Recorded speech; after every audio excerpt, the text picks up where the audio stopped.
آیت نمبر ہے 34۔ بسم اللہ الرحمن الرحیم۔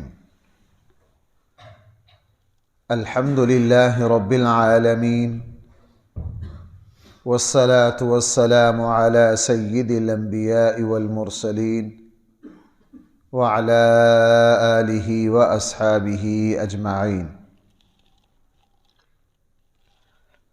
اما بعد فاعوذ باللہ من الشیطان الرجیم۔ بسم اللہ الرحمن الرحیم۔ وما لهم الا يعذبهم الله وهم يصدون عن المسجد الحرام وما كانوا أولياءه إن أولياؤه إلا المتقون ولكن أكثرهم لا يعلمون وما كان صلاتهم عند البيت إلا مكاء وتصدية فذوقوا العذاب بما كنتم تكفرون۔ صدق اللہ مولانا العظیم۔ پچھلی آیات میں قرآن کریم نے ارشاد فرمایا تھا کہ ہم مکہ والوں پر کلی عذاب، ایسا عذاب جو ان کو صفحہ ہستی سے مٹا دے، نہیں بھیج رہے، اس وجہ سے کہ نبی کریم صلی اللہ علیہ وسلم ان میں تشریف فرما ہے، اور آپ علیہ السلام کے مکہ سے مدینہ کی طرف ہجرت کر جانے کے بعد مکہ کے اندر ضعیف کمزور مسلمان موجود تھے جو ہر وقت اللہ سے توبہ استغفار کرتے رہتے تھے۔ ان کی وجہ سے مکہ پر عذاب نہیں آیا، یا اللہ کے علم میں مکہ کے کافروں میں ایسے لوگ تھے جنہوں نے آگے جا کے مسلمان ہونا تھا، اسلام قبول کرنا تھا، ان کی برکت سے عذاب نہیں آیا، یا مشرکین مکہ جب بیت اللہ کا طواف کرتے تھے اس وقت بھی استغفار کے کلمات کہتے تھے، ان وجہ سے ان پر اللہ کا عذاب نہیں آیا۔ قرآن کریم نے بتایا کہ اگرچہ جو حرکتیں، جن کرتوتوں کی وجہ سے اللہ کا عذاب آتا ہے وہ تمہاری پوری ہیں، جو نافرمانیاں اور اللہ کے عذاب کے جو اسباب ہیں وہ تم لوگوں نے پورے کر رکھے ہیں۔ اس آیت میں پھر قرآن کریم نے یہ بھی بتایا کہ کن کن وجہ سے اللہ کا عذاب آتا ہے۔ حق یہی بنتا ہے کہ تمہیں صفحہ ہستی سے مٹا دیا جائے، لیکن اللہ تعالیٰ تمہارے ساتھ نرمی کا معاملہ کر رہے ہیں۔ وَمَا لَهُمْ، کیا ہے ان کے لیے کہ نہ عذاب بھیجیں اللہ تعالیٰ ان پر، حالانکہ پہلا جرم وَهُمْ يَصُدُّونَ عَنِ الْمَسْجِدِ الْحَرَامِ، وہ لوگوں کو مسجد حرام سے روکتے ہیں۔ بھائی وہ لوگوں کو کس سے روکتے ہیں؟ مسجد حرام سے۔ انہوں نے مسجد حرام کو اپنی ذاتی جاگیر و جائیداد سمجھ رکھا تھا، اور نبی کریم صلی اللہ علیہ وسلم کو اور آپ علیہ السلام کے صحابہ کو یہاں سے ہجرت کرنے پر مجبور کیا۔ مدینہ آپ علیہ السلام تشریف لے گئے، آپ علیہ السلام نے اپنے صحابہ کے ساتھ بیت اللہ کے طواف کرنے کا ارادہ کیا، اور عمرہ قضاء کے موقع پر، صلح حدیبیہ کے موقع پر انہوں نے رسول اللہ صلی اللہ علیہ وسلم کو بیت اللہ کا طواف اور عمرہ کرنے نہیں دیا۔ پھر رسول اللہ صلی اللہ علیہ وسلم اگلے سال بڑی مشکل سے 3 دن کے لیے عمرے کے قضاء کے لیے تشریف لائے، تو انہوں نے رسول اللہ صلی اللہ علیہ وسلم اور آپ کے صحابہ کو مسجد حرام سے روکا۔ اللہ کے گھر سے روکنا یہ سب سے بڑا گناہ ہے، یا آپ یوں کہہ لیجئے کہ بڑے بڑے گناہوں میں سے ایک بہت ہی سنگین جرم ہے۔ اس جرم کی وجہ سے تم لوگوں پر اللہ کا عذاب آ جانا چاہیے، لیکن اللہ تعالیٰ پھر بھی تم سے نرمی کا معاملہ کر رہے ہیں۔ اب اس آیت سے یہ پتہ چلا کہ کسی مسلمان کو مسجد سے نہیں روکا جا سکتا، کسی مسلمان کو مسجد سے نہیں روکا جاتا۔ ہمارے یہاں یہ بہت ہی نالائقی کی ہے کہ ہمارے یہاں جو پتہ نہیں کس کس بنیاد پر مسجدوں کو بانٹ لیا گیا ہے، کون کس مسجد میں داخل ہو سکتا ہے، کون کس مسجد میں داخل نہیں ہو سکتا کسی مسلمان کو کسی بھی مسجد میں داخل ہونے سے روکا نہیں جا سکتا۔ اللہ کی توفیق سے ہم نے اپنے یہاں یہ چیز دیکھی ہے کہ اپنی مساجد سے کبھی کسی کو نہیں روکا گیا۔ اپنی مساجد سے کسی کو جو چاہے آ کے نماز پڑھے۔ اور ہمارے یہاں کچھ لوگ ہیں جو اس معاملے میں بہت ہی متشدد ہیں، خصوصاً ہمارے یہاں ایک مکتبہ فکر، وہ تو ان کے علماء تو اس پر مستقل ان کے تقریریں کہہ لیں، خطاب کہہ لیں، زور دیتے ہیں، بلکہ مسجدوں کے باہر لکھ کر لگا رکھا ہے، مسجد کے باہر لکھ کر لگا رکھا ہے جی ہاں فلاں بھی نہیں آ سکتا، فلاں بھی نہیں آ سکتا، فلاں بھی نہیں آ سکتا۔ تو اسلام میں اس کی اجازت نہیں ہے۔ لیکن پتہ نہیں کیوں مجھے خیال ہو رہا ہے اس آیت کو دیکھ کر کہ سعودی حکومت اس وقت جو حرکتیں کرتی ہے وہ بھی شاید یصدون عن المسجد الحرام کے دائرے میں داخل ہو۔ یہ میری رائے ہے بھائی، میری رائے ہے۔ اب جو لوگ مدینہ منورہ حاضر ہوتے ہیں انہوں نے ایسی رکاوٹیں اور مشکلیں ڈال دی ہیں۔ اب ایک دوست مجھے ابھی بتا رہے تھے عمرہ پر گئے، وہ کہنے لگے جی میں عشاء کے بعد لینوں میں لگا ریاض الجنہ میں جانے کے لیے، فجر کی اذان سے 10 منٹ پہلے مجھے موقع ملا۔ وہ خانے بنا دیے، خود میرے ساتھ ایسا بڑی مرتبہ ہوا ہے، وہ یوں لگا کے رسیاں اس میں خانے بنا دیے۔ ایک خانے میں ہم کتنی دیر کھڑے ہیں؟ گھنٹہ، سوا گھنٹہ، 1.5 گھنٹہ ایک ہی خانے میں تو میں خود کھڑا ہوتا رہا ہوں۔ 3 خانوں میں اگر 1.5 گھنٹہ کھڑے رہے ہیں تو آپ اندازہ لگا لیجئے۔ ریاض الجنہ خالی ہے، وہ شرطے کھڑے ہیں، باتیں کر رہے ہیں، ہنس رہے ہیں، فون کر رہے ہیں۔ اور جو ان 3 خانوں میں گھنٹہ، سوا گھنٹہ کھڑے ہیں، اس میں بوڑھے بھی ہیں، اس میں مریض بھی ہیں، ان کو اس سے کوئی لینا دینا نہیں ہے۔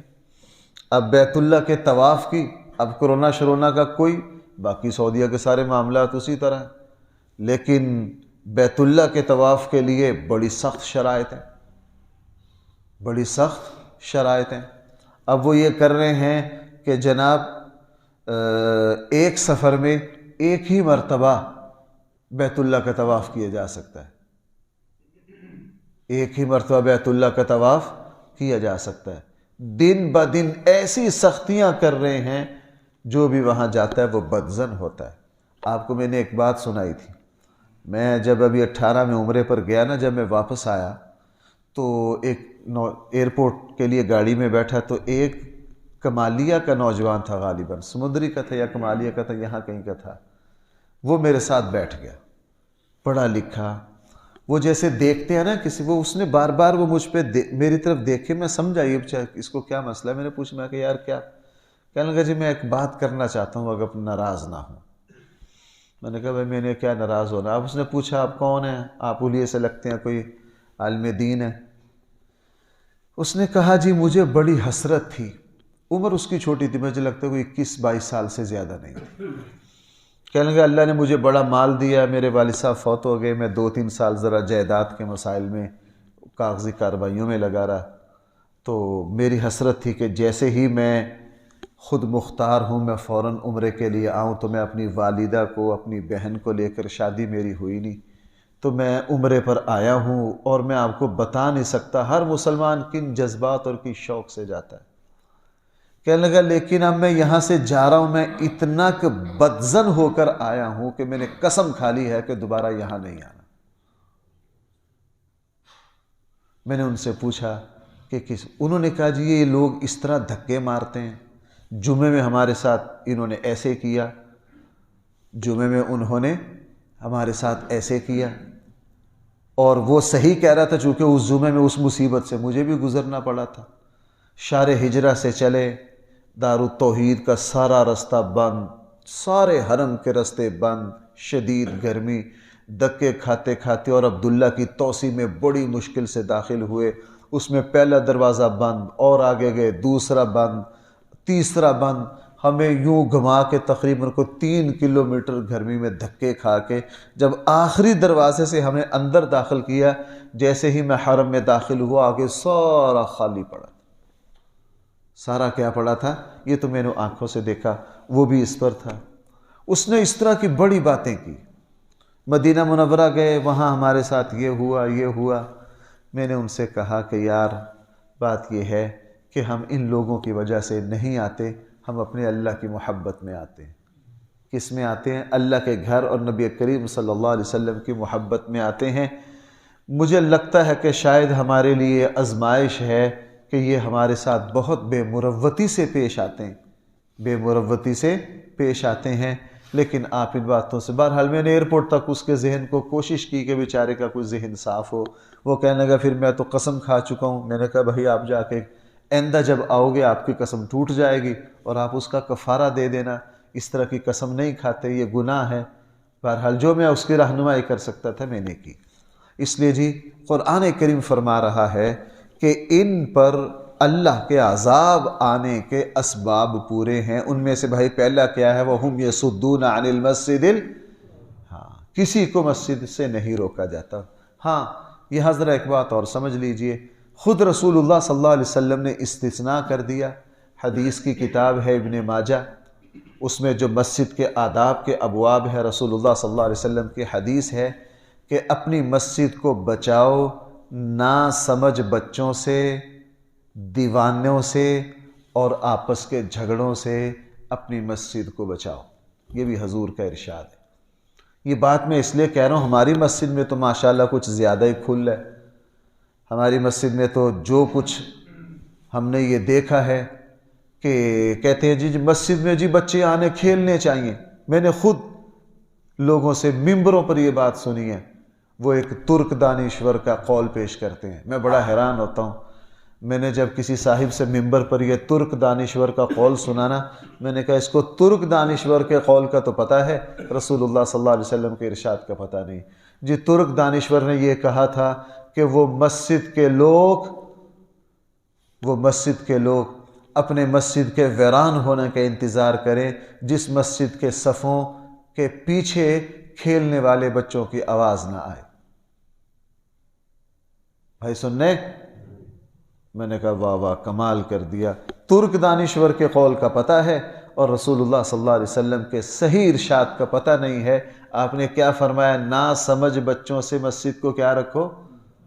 میں نے حوالہ دے دیا ہے آپ کو، صحاح ستہ میں جو حدیث کی کتاب شامل ہے، ابن ماجہ اور باب آداب المسجد جو ہے، آپ وہ پورے باب کو کھول کر دیکھ لیجئے۔ فرمایا 3 طرح کے لوگوں کو مسجد میں نہ آنے دو، نہ سمجھ بچوں کو اور دیوانوں کو اور آپس کے جھگڑا کرنے والے لوگوں کو مسجد میں آنے، ان تینوں سے مسجد کو پاک رکھو۔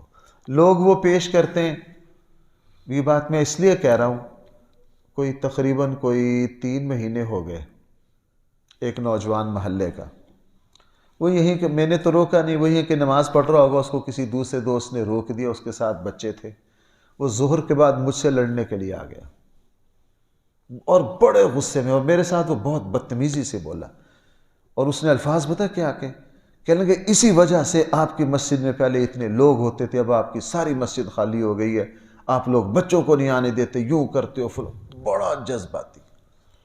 میں نے کہا یار میں نے روکا ہے، کہنے لگا جی نہیں فلاں نمازی نے روکا۔ میں نے کہا یار پھر اس نے روکا میرے ساتھ لڑنے کے لیے کیوں آگا؟ میں نے کیا کہا؟ میں تو نماز پڑھائی ہے، مجھے تو پتہ بھی نہیں، مجھے تو پتہ بھی۔ اب چھوٹے چھوٹے بچے مسجد میں کھیل رہے ہیں، شرارتیں کر رہے ہیں، اگرچہ میں اس کے بھی خلاف ہوں کہ چھوٹے بچوں کو سختی سے نہ روکا جائے۔ وہی حرم والی بات آ گئی کہ لوگ بدظن نہ ہوں، نرمی سے سمجھایا جائے۔ کیا کیا جائے؟ نرمی سے سمجھایا جائے۔ ہمارے یہاں یہ بھی غلط ہے کہ مسجد کے لوگ ایسا سخت رویہ رکھیں کہ اگر کوئی مسجد میں آ جائے، جیسے ہمارے یہاں عموماً مسجدوں میں 2-4 شدید مزاج کے بزرگ ایسے ہوتے ہیں، کوئی پنکھا چلا دے اس سے لڑ پڑتے ہیں، کوئی لائٹ جلا دے اس سے لڑ پڑتے ہیں۔ ایسا بھی نہیں ہونا چاہیے۔ اگر کوئی اس طرح آتا ہے تو نرمی سے اس کو سمجھا دیا جائے تاکہ وہ بدظن بھی نہ ہو۔ اور یہ اکثر یہ دلیل ہم لوگ دیتے ہیں کہ جی حضرت رسول اللہ صلی اللہ علیہ وسلم نماز پڑھا رہے ہوتے تھے، حضرت حسن اور حضرت حسین، حضرت حسن آ جاتے تو رسول اللہ صلی اللہ علیہ وسلم ان کو گود میں اٹھا لیتے۔ بھائی پہلی بات یہ صرف ایک دفعہ کا واقعہ ہے، یہ صرف کتنی دفعہ کا واقعہ ہے؟ نمبر 2، یہ رسول اللہ صلی اللہ علیہ وسلم کی خصوصیت ہے کہ آپ علیہ السلام کی نماز اس طرح کے کاموں سے ٹوٹتی نہیں تھی۔ اس حدیث میں یہ بھی ہے کہ رسول اللہ صلی اللہ علیہ وسلم نماز میں چند قدم دور گئے اور بچے کو اٹھایا۔ آپ کی نماز، آپ کا خشوع اس درجے کا تھا، آپ علیہ السلام نے ایک مرتبہ کیا فرمایا، میں نماز پڑھاتے ہوئے تمہیں پیچھے دیکھتا ہوں۔ تو ہم لوگ بھی دیکھ سکتے ہیں جی پیچھے، ہم لوگ بھی دیکھ سکتے ہیں۔ تو یہ رسول اللہ صلی اللہ علیہ وسلم کی جس طرح سونے سے حضور علیہ السلام کا وضو نہیں ٹوٹتا، تو آپ علیہ السلام کی خصوصیات کو دلیل میں پیش نہیں کیا جا سکتا، دلیل میں پیش نہیں کیا جا سکتا۔ اس کا نتیجہ ہے کہ اب ہم وہاں عربوں کو دیکھتے ہیں، ان کی نمازیں اتنی پکی ہیں، وہ کچھ بھی کر لیں، نماز میں بچوں کو بھی کھلا رہے ہیں، بچوں کو اٹھا بھی رہے ہیں، ادھر بھی کر رہے ہیں، ادھر بھی کر رہے ہیں، لیکن ان کی نمازوں میں کوئی خلل نہیں پڑتا۔ بہرحال بات یہاں سے چلی تھی، وَهُمْ يَصُدُّونَ عَنِ الْمَسْجِدِ الْحَرَامِ، یہ لوگوں کو بھائی کس سے روکتے ہیں؟ مسجد حرام سے۔ آگے قرآن نے فرمایا وَمَا كَانُوا أَوْلِيَاءَهُ، اور یہ لوگ مسجد کے متولی نہیں ہیں، یہ اپنے آپ کو مسجد کے متولی اور اپنے آپ کو اس کا مالک سمجھتے تھے۔ ان اولیاؤہ، اس لیے کہ مسجد کے متولی نہیں ہو سکتے الا المتقون، مگر پرہیزگار لوگ۔ مسجد کے متولی، مسجد کے مالک اور مسجد کے خادم وہی لوگ بن سکتے ہیں بھائی جو کیا ہوں؟ متقی، پرہیزگار ہوں۔ ہمارے بر صغیر میں یہ غلط روایت پورے پاکستان اور ہندوستان میں ہے کہ مسجد کا صدر کون ہے جی؟ فلاں بندہ، وہ کبھی 3 سال مسجد میں نہیں آیا۔ میں ایسی 10 مسجدوں کو، بڑی بڑی عظیم الشان مسجدیں، ان کے متولی کس کو بنا دیا؟ علاقے کے بڑے مالدار آدمی کو، جو بیچارہ کبھی سال کے بعد عید پڑھنے بھی مسجد میں نہیں آتا۔ اور یہی معاملہ بڑے بڑے درباروں کا ہو گیا۔ یہ محمود قریشی جیسے بڑے بڑے مزاروں کے، بڑی بڑی مسجدوں کے متولی ہیں۔ شیخ بہاء الدین زکریا کا جو مزار ہے، اس کی مسجد اور مزار کے متولی کو دیکھ لیجیے آپ، بندہ دیکھ کے کہہ سکتا ہے کہ شاید اس کو بسم اللہ کا ترجمہ بھی نہ آتا ہو، ایسے نا اہل لوگ۔ تو ہمارے یہاں یہ روایت بن گئی، میں نے لاہور میں یہ بہت دیکھا ہے اپنے بچپن میں، اندرون لاہور کی بڑی بڑی مسجدیں، اس کے متولی کون ہے جی؟ فلاں۔ کتنے سال ہو گئے مسجد میں، وہ نماز کا لینا دینا ہی نہیں، اوپر سے شراب بھی پیتے ہیں، اور سیاست کے ہمارے ہاں جو جھوٹ سچ بے ایمانیاں ساری کرتے ہیں مسجد کے صدر اور متولی۔ کیوں جی؟ ماشاءاللہ وہ پیسے والے ہیں اور ماہانہ مسجد کو 50,000 دیتے ہیں، نہ کبھی مسجد میں نماز پڑھنے آئے، بلکہ عید والے دن بھی شاد و نادر ہی آتے ہیں۔ بھئی ایسا بندہ مسجد کا متولی ہو سکتا ہے؟ ایسا بندہ مسجد، قرآن کی شرط ہے الا المتقون، جو بندہ مسجد میں نماز پڑھنے نہیں آتا، جس کو نماز ہی نہیں آتی، اور باہر کی اس کی زندگی سارا دن فسق و فجور میں ہے، توبہ نعوذ باللہ، اس کی شراب میں، بے حیائی میں شہرت ہے، ایسا بندہ بھلا مسجد کا متولی کیسے ہو سکتا ہے؟ مسجد کے متولی تو وہ لوگ بن سکتے ہیں جو مسجد میں 5 وقت آ کر اللہ کے سامنے سجدہ ریز ہوتے ہوں، جو مسجد کے عمل میں شریک ہوتے ہوں، جن کا دل مسجد میں لگتا ہو، جو مسجد میں آ کر اذان دے، مسجد میں آ کے نماز پڑھے، مسجد میں آ کے قرآن کی تلاوت کرے، جو اپنے آپ کو مسجد میں حاضر باش رکھے، مسجد کی ہر نیکی میں شریک ہو۔ اس لیے مکہ والوں کو کہہ دیا بدبختو، تم نبی کے منکر ہو، تم نبی کے دشمن ہو۔ یہاں تک نہیں، صرف تم اللہ کے آخری نبی سے کیا کر رہے ہو؟ جنگیں کر رہے ہو، اور اوپر سے اپنے آپ کو کیا سمجھتے ہو؟ اب ہمارے یہاں ماشاءاللہ خادم حرمین شریفین، خادم حرمین شریفین، حرم میں آ کے بھی مسجد میں نماز ہے۔ شاہ فہد تک تو یہ ہوتا رہا، اب خادم حرمین شریفین جب آتے ہیں نا، کہیں زمزم ٹاور میں، کہیں دور جہاں ان کے محلات ہیں، ماشاءاللہ وہی نماز پڑھ لیتے ہیں، وہی کیا کر لیتے ہیں؟ نماز پڑھ لیتے ہیں۔ اب خادم حرمین مسجد میں آنے کی زحمت نہیں کرتے، اوپر سے ہے کیا؟ تو ان لوگوں کو حق ہے خادم حرمین ہونے کا، خادم حرمین ہونے کا تو ان ائمہ کو حق ہے جو ساری ساری رات وہاں مصلی پر کھڑے ہو کر کیا پڑھتے؟